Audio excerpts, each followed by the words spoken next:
President Trump will soon release long classified documents on the assassination of President John F. Kennedy.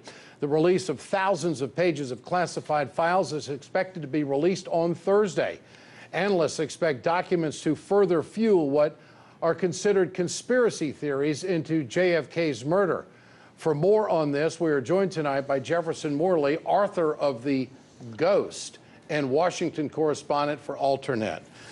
Mr. Morley, nice to have you with us tonight. Thanks. Nice to be here, Ed. You bet. How anxious? What are your expectations about these documents that are going to be released? If all the documents were released, and we're talking about a lot of material, maybe more than 100,000 pages of material, mostly from the CIA and FBI, if all of that material is released, I think we'll find out significant new information about the assassination of President Kennedy.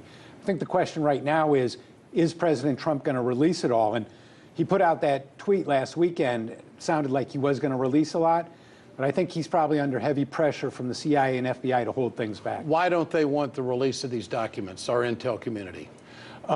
There's some legitimate concerns about code names, source names. I think the biggest concern is embarrassment about mishandling, incompetence in the Kennedy assassination, the pre-assassination surveillance of Lee Harvey Oswald, possible manipulation of Lee Harvey Oswald. I think those are the kind of things that are in there. Do you have a theory? What do you believe? And do you believe that these documents could change what you believe? I don't have a theory. I'm a reporter, so I write about facts, you know, and I write about new facts of the assassination. There are new facts about the assassination in here.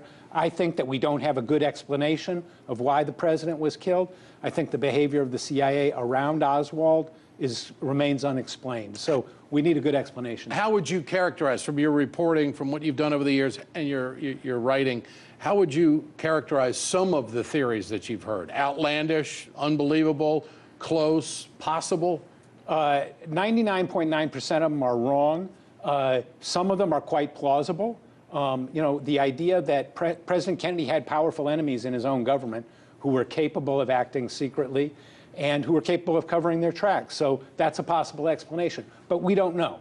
That's why people are so hungry for all this information. Well, some of the theories are that the CIA killed Kennedy because he didn't take out Castro, that Johnson was involved, the mafia killed him because he didn't take out Castro, and of course, Kennedy had announced that we were going to get out of Vietnam, and weeks later he was dead. Right. I mean, there's fuel there. Right.